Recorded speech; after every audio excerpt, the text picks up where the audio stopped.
Hey guys, it's Comics G-Man here again. Gonna talk about One World Under Doom, which is tied to the Fantastic Four run that I've been talking about also. At first I was gonna talk about One World Under Doom as I was doing the reviews for Fantastic Four since they're kind of close. But I think I'm gonna do it separately for a separate video because it's kind of its own thing. It's short right now. There's only about 6 issues. I only read up to 5 issues right now. The new 6th issue, I think, came out last Wednesday. I haven't had a chance to read it yet. But I want to talk about the first 5 issues right now, what I think about One World Under Doom. A lot to talk about here. So sit back, relax, and let's have a good time. So, I wrote for issue number 1. I said this was pretty good. I haven't read the other tie-ins, just the Fantastic Four run. But that's okay, this makes plenty of sense and some of the references in here help. Doom has taken over the world under the cover of benevolence, and obviously it's a lie. That the Avengers and company also, they're trying to disprove this. They can't believe that this guy has taken over the world. They know he's up to something. So only failing in their attempts to prove that Doom is a prick and he's got some evil plan, Doom, by the end of the comic, instead successfully convinces the people around the world that Doom is prosperity. He makes the Avengers and all the heroes look like a bunch of jackasses, like a bunch of petty, small people who are just trying to tear him down because of his history, and they're ignoring all the good that he's gonna do, that he's planning to do on Earth now as Sorcerer Supreme. So I said here, he did this. Well, one thing he did in here, right? One of the weird things he does is he takes control of Hydra, but he uses Hydra in this to do good things. Like, he uses Hydra to build hospitals, help the community, do all these things that like nobody seems to be doing quick enough in this world, right? And obviously there's like, oh, well, we shouldn't be using Hydra's help, but it's like, yeah, but I mean, if you're using them for good, what the fuck? Better off these men and soldiers are doing good things instead of working for Hydra and their goals. But it turns out like they tried to disprove that Dr. Doom is still a prick because look what he did. He didn't just convince Zemo, Baron Zemo, my boy, who's awesome. I love Zemo. He's so cool. Such an underrated Captain America villain. And Skull, Red Skull. He didn't convince them to be good now all of a sudden. He fucking murdered them. He killed them. I mean, I think there's even a panel where they showed that Zemo didn't even have his head. Like, I mean, I guess I didn't read the other comics. Like, maybe that was in those Captain America runs that they showed Dr. Doom murdered Zemo like that. Is it true? I don't know. You guys know if you read it. Let me know. But he killed Zemo and he created a Doombot to look like Zemo and do what he wanted. Same thing with Red Skull. So the Avengers thought, hey, look, now we're really going to make Dr. Doom look like an asshole. Look what he did. But it's like, bro, he killed Red Skull and Baron Zemo. Like, these guys are villains, right? I mean, I know the heroes don't kill people, but look, he got rid of the bad guys and he's got the Hydra guys doing what he wanted. But all this ends up doing is making the Avengers look like assholes because once all of the men in Hydra find out that their leaders are dead and they were Doombots all along, the whole house of cards falls apart and these guys are like freaking out and they start trying to commit massacres and they're trying to take over again, and Doom gets control of the situation and he fucking gets rid of them. I think he kills all these guys. I don't know what he did to them. So he controls the situation and makes the Avengers look like a bunch of assholes. Clearly they're not assholes though. I'm not saying that from my perspective. Like, they just don't believe this guy. They don't believe him for good reason. All the things he did. So I said here, as to what his total plan is, I don't know because I haven't read the tie-ins. I don't think this is connected to the Ultimate series that I've read a year ago. If you guys have read the Ultimate series, which is good and bad series, I actually like some of the weird stuff in that, but some of the bad stuff in that is really bad. In that series, there's like an alternate Reed Richards, who was also in the Venom comics by Donny Cates, if you guys read that. I fucking love him in that. He's like this Reed Richards with this freaking weird helmet on, and he's just trying to do all this evil stuff. He did all these experiments with Venom and everything on that run. and in the Ultimates he figured out how to completely erase all of the origins of the heroes so they would never exist. So if you guys are reading, you guys reading the Ultimate stuff, you know what I'm talking about. I think that's good stuff, I like it. But it's not connected to this. Ultimate stuff is totally separate. But it kind of sounds like that a little bit, but it's not. Alright, so on to issue number 2. I wrote here, so to put it simply, Doom is now a globalist. Lol. No, yeah, seriously. I now think his plan is to literally bring globalism and world peace never before seen.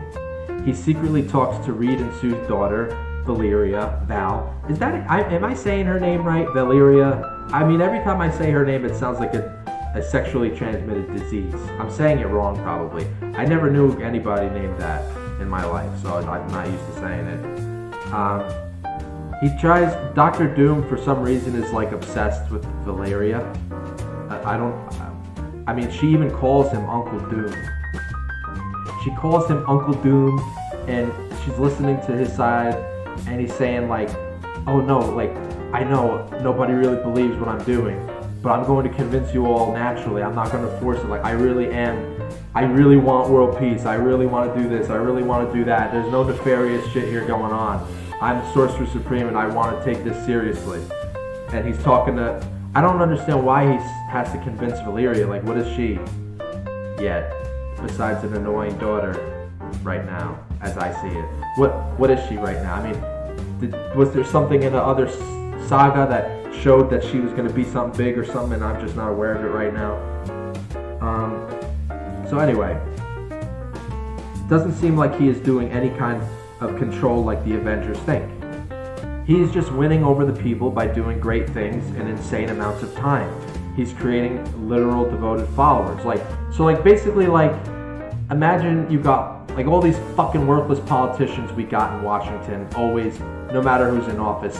Sorry guys, fuck you, I think they're all full of shit.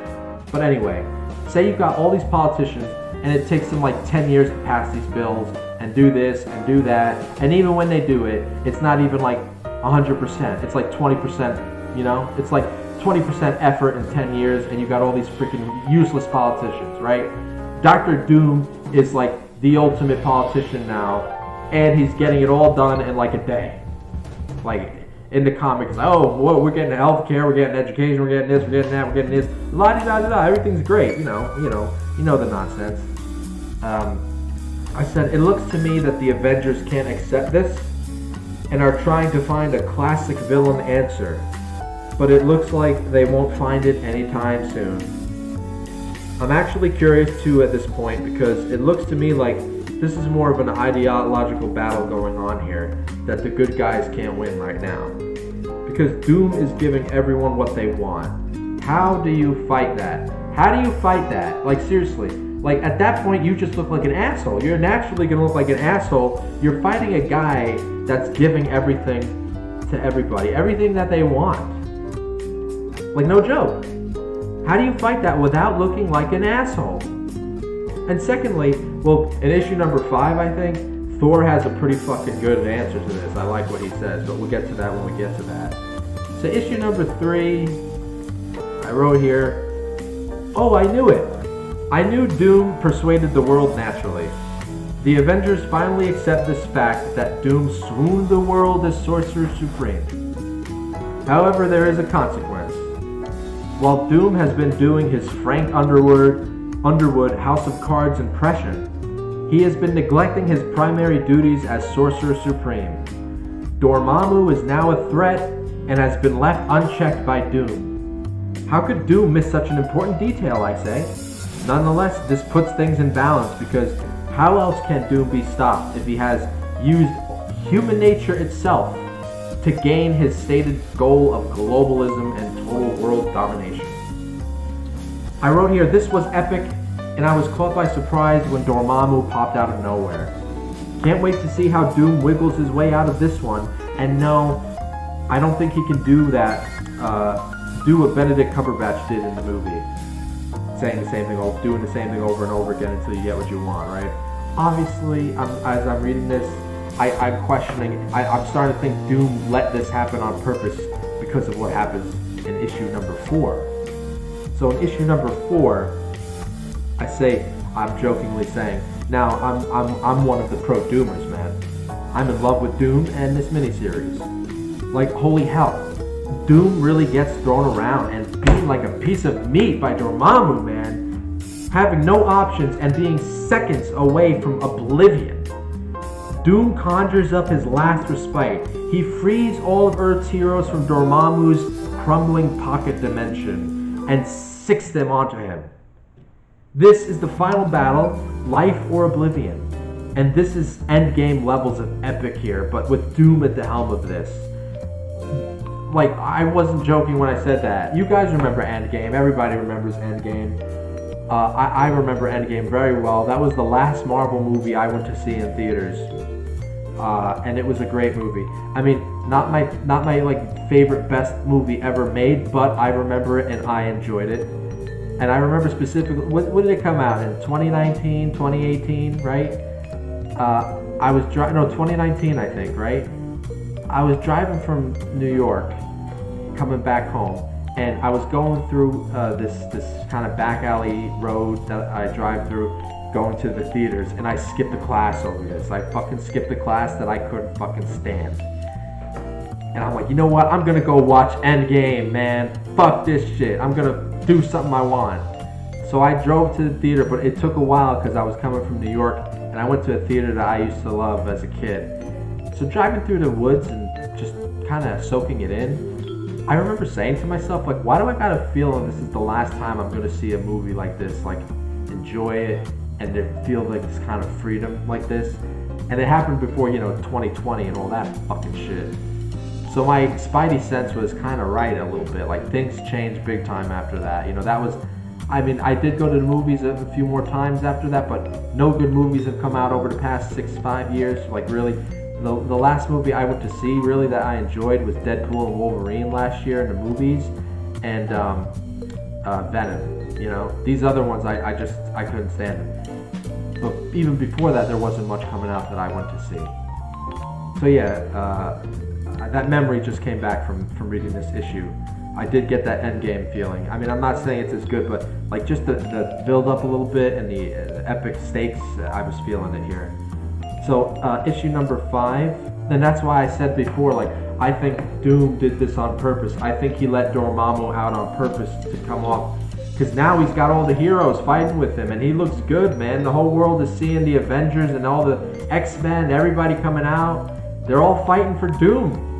Or, I mean, they're not fighting for Doom, obviously. They're fighting to save the world, and they're aligning with Doom, but it looks good. He looks like he's the fucking leader here. That's what it looks like, and that's how it comes out at the issue number 5. I say good read, issue number 5. Dormammu's defeated by Doom. The Avengers are still quarreling over the idea of Doom being Emperor. And Thor starts to see the reasoning of Doom being a benevolent leader for Midgard, Earth.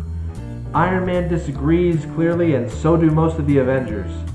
Thor's argument, however, was pure logic and was hard to deny. Until, of course, Maria Hill pops up out of nowhere to tell them that S.H.I.E.L.D. has some dirt on Doom. We'll see. So you know what? I actually want to read you guys what Thor said, because besides it being logical and like really like hard to argue with and making a lot of sense, I thought this was some pretty damn good writing here, okay? Iron Man comes down, Thor comes down, and here look, Thor says here in this panel, he says, I would put a question to thee, friends, and I would ask that thee consider it carefully. Of course, Thor, anything, they say to him. Heroes, is it not possible that Doom truly is thy best choice for Midgard? Iron Man comes up to him. Oh no, Thor. No, you can't let yourself fall into that trap. It's what he wants you to. I ask thee to consider it carefully, Iron Man. Okay, I mean I will, but then do so. I pray thee listen. Friends, I am of Asgard, where the All-Father is both king and protector of all 10 realms. Odin demanded respect from mortals and gods alike, and he received it. The All-Father, my All-Father, earned it. Under his rule, each of the 10 realms was saved from all manner of calamity, disaster, and ruin across timeless aeons. Of course, Odin was not perfect. None of us are, and none know this better than myself, now that I have succeeded him as king. But more often than not, he was the best of us. More often than not, he was all that stood between us and apocalypse. My father was a great king and a great man. He made Asgard and all other realms what today they are. And I have been struggling mightily with why we are so certain a system which hath served every other realm of the world tree so well since time immemorial would here simply fail to work. I remind thee, I am not of Midgard, and this is not my land, but Thor does not shy his eyes away from truth. Those eyes tell me that since Doom claimed his throne, Midgard hath been safe, secure, and prosperous. They tell me, Avengers, that Doom hath done more to improve this realm in weeks than we in years.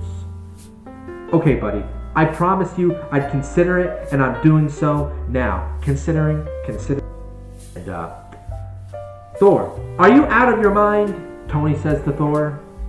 And I think that's Captain Marvel. She says, Tony, I hate to say it, but he's not entirely wrong. Earth is still here today because of what Doom did. Iron Man responds, for all we know, Doom set up the whole thing. Maybe he let Dormammu in just so he could defeat him.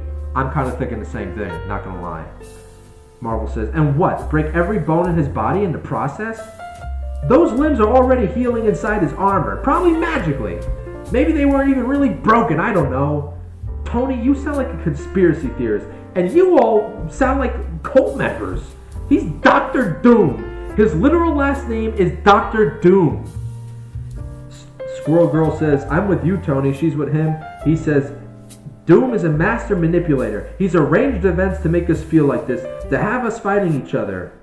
Oh, verily, Thor responds, and he accomplished this. Master manipulation, how again? Oh yes, that was it. By saving us, and all other 9 realms from Dormammu. I, for one, would appreciate further machinations such as these. The work of heroism would be made much simpler.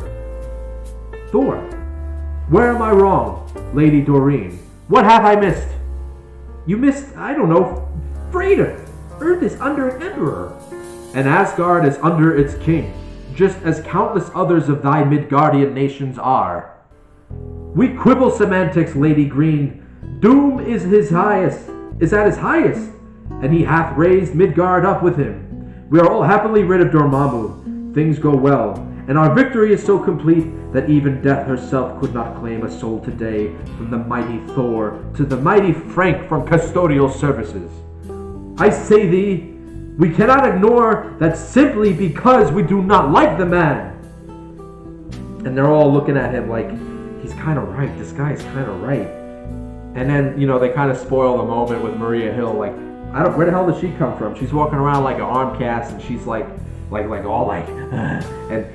Maria Hill, and she's like, yeah, we got dirt on him. Like, yeah, Thor's right, but he's not right because, we got shit on him because, MacGuffin, plot line, story.